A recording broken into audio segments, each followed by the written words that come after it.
ये बस बस मार्ग हो गया तो इलाज होईल अजून काय नाही हे संपलं की होय?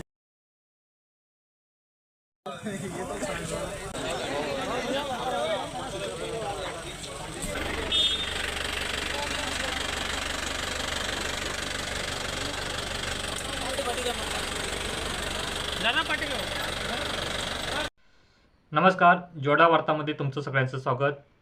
रामनगर जगलबेट मार्गावरील चांदवाडी क्रॉस जवळ जिथे बुरबुसाकडे रस्ता गेलाय त्या ठिकाणी आज संध्याकाळी 7:30च्या सुमारास एक भीषण गंभीर अपघात घडलाय. दांडेलीहून रामनगरकडे जाणाऱ्या सरकारी बसने रस्त्याच्या कडेला असलेल्या मशीनच्या कळपाला जोरदार धडक दिली. या अपघातात जगलबेट येथील तुकाराम हानबर यांच्या मालकीची एक म्हैस, 2 रेडके जागीच ठार झालेत तर 4 म्हशी जखमी झाल्या आहेत. अपघातामुळे पशुपालकांचे मोठे लाखोंचे नुकसान झालंय. घटना घडल्यानंतर परिसरातील नागरिकांनी मोठ्या संख्येनं घटनास्थळी गर्दी केली असून जखमी जनावरे अद्याप रस्त्यावर पडून आहेत.